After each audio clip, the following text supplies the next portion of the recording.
What's up, beautiful people? I'm Tanisha, and welcome back to Tanisha Inspires, where I'm here to help you transform your mind, body, and soul. In today's episode, I am talking about 5 things that I used to do that I no longer do, and it has saved me thousands of dollars. Let's get into it. Let me tell you about my car journey. My first ever car was probably like $1,000. My parents bought it for me. It was not cute at all, but it got me from point A to B. And at some point I knew I wanted a newer car, and so my parents helped me with my second car. I sold my first car, my friend got it, and then it blew up on the highway. She's okay though. My second car lasted me probably like 8 to 10 years. And I think my parents spent like $1,500 on that second car. And I remember feeling like, man, when I get my first real job, I deserve a new car. And I don't know if any of you guys felt the same way or if you've kind of experienced that same thing, but for me, like a car was like a token of like success. And so I remember, that car that I had for 10 years, it kind of went out on the highway. And my credit cards, like I told you guys, my credit cards were maxed out. I remember using all of my 401k money to pay off all of my credit card debt the first time around. And because of that, like my credit score increased a ton, and I was like, okay, I'm gonna get this car. And so I remember spending $19,000 on a brand new car. And I remember driving it off the lot, and my mom would say, it's going to depreciate immediately, like you never buy a new car. Dave Ramsey also says you never buy a brand new car. But again, I deserved it. And so I remember driving it off the lot, and I loved it. I love that car, y'all. And I remember kind of through that journey, I ended up paying that car off. I think I did a 5-year loan. I paid it off in like 4 years, and I was so excited. And I was like, man, I paid off that $19,000. That probably cost me more like $25,000 with the interest, but that's neither here nor there. And then as soon as I paid it off, I remember getting in a car wreck. And I remember that car wreck, someone ran a red light and they kind of hit me on the side, and I had therapy and I had all this kind of stuff that I had to go through to get me where I am today. I think that was back in 2018. And during that time I was like, man, like I need some type of vehicle, I need something. Well, they gave me a check. I think they gave me like $10,000 for another car. And I remember me saying, well, I want to upgrade. I don't want that car I had originally. I'm going to upgrade to a newer car. And so I moved up from a $19,000 car to a $25,000 car, roughly. But I remember financing probably like $13,000 instead of it. And in my mind, I'm like, well, this is way cheaper. And so long story short, I ended up financing that, and I did pay that off in, I think like 6 months or something crazy, maybe a little longer than that. But I just remember looking at my car payments. I think my car payments ranged from about $380 to about like $420. And I had great credit, y'all. And then I remember having my car insurance, which was like $120. Like I was paying over $500 a month in just car payments. For many people, this is a standard and it's kind of a norm, and they base all of their bills around their car payment. But what can you do with $500? What if you took that money and invested that money? What if you took whatever that car payment is and just had it to be able to put in savings? Like, y'all, I did not realize how much car payments cost me over time. And I just remember paying off that last car and just feeling, again, so much freedom. Like I had another $400 that opened up to me where I'm like, I can eat out more because I don't have a $400 payment, or I can put that into savings, or I can use that to do something else. And I just remember feeling like just so free. And I remember saying, I will never go back to another car loan just because it just took so much from me, and it eats at your monthly payments and the money that you have disposable to be able to do the things that you really want to do. So I encourage you, if you guys have a car payment, to pay that off, trade in. Some people are upside down, and there's a lot of options that you can do there. But like, imagine not having a car payment and how free you will feel. You can use that money for more things. I never saved, y'all. I remember my parents always teaching me, if you had $3, your first dollar you used to spend, your second dollar you put in savings, and your third dollar you invest. And I remember hearing that really early on, but I was a kid, whatever, like I was broke. And so I remember going through life, and like I mentioned, you guys, I used my credit cards as a savings, and I used that cushion, whatever cushion I had, until I had no more cushion.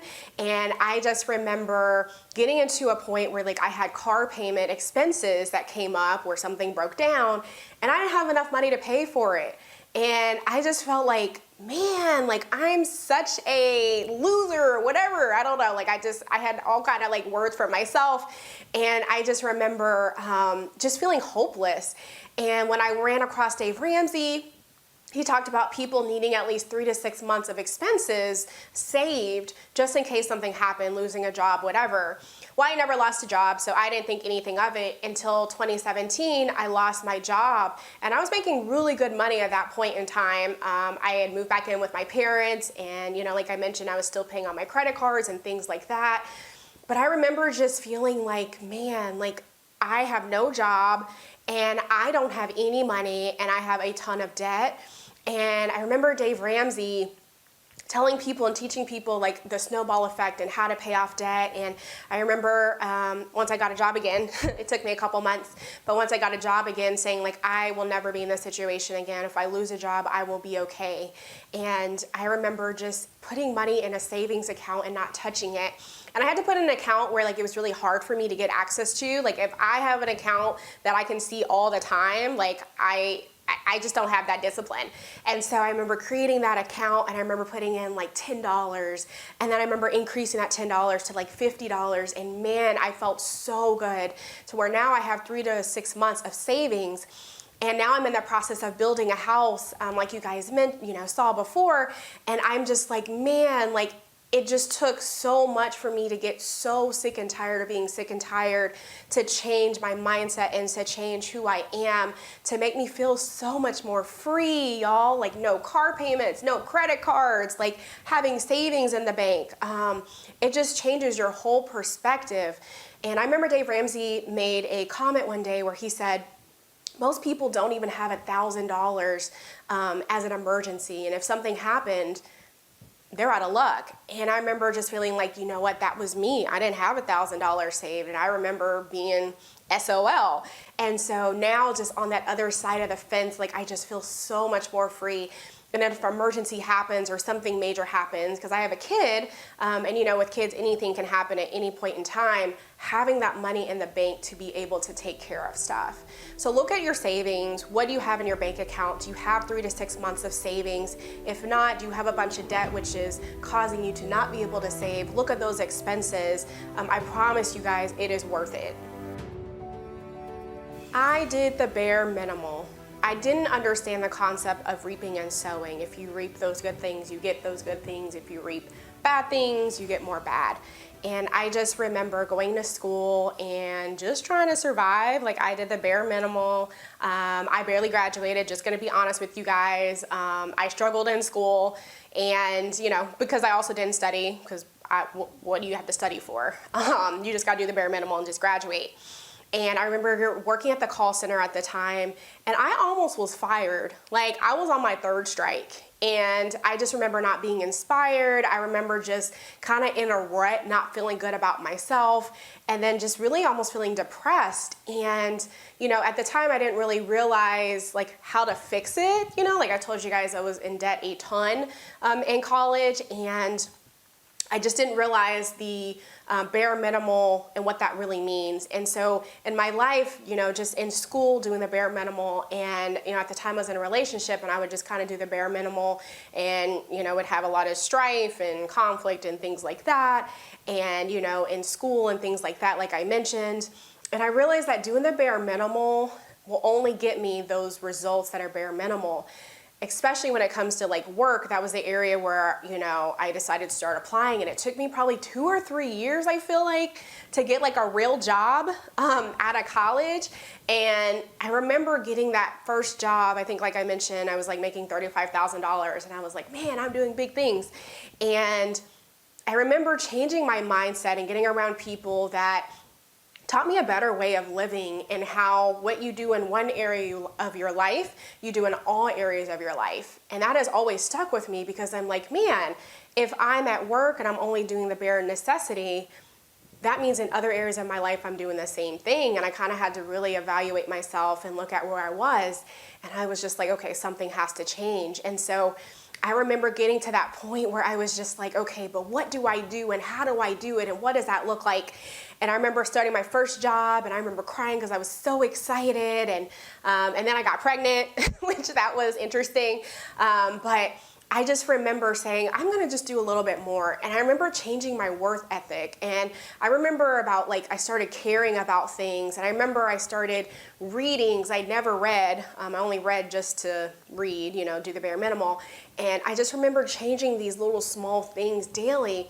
And over time, I saw that those small things just resulted in huge strides in my life, and I saw so many areas of my life just open up and change and grow. And I remember my income started doubling and tripling, and I'm just like, man, like, you know, and I look back at it now, and I just look at, you know, the series of events and all the things that I did over the last couple of years has got me to where I am today. And so I encourage you, if you are that person that kind of does the bare minimal in life and you're not getting the results that you expect, re-look at those things that you're doing on a daily basis. I did have another video where I talked about reprogramming your mind, so check that out if you haven't already. Those are some of the steps and things that I did to reprogram my mind. But don't do the bare minimal, because you're only going to get bare minimal results. Thank you again so much for watching another video. You guys are amazing and awesome. Thank you for the support thus far. If you do like this video, please like and subscribe for more videos. Comment down below on things that have helped you and things that you have learned over the years. Thank you again, and I'll see you in my next video. Bye.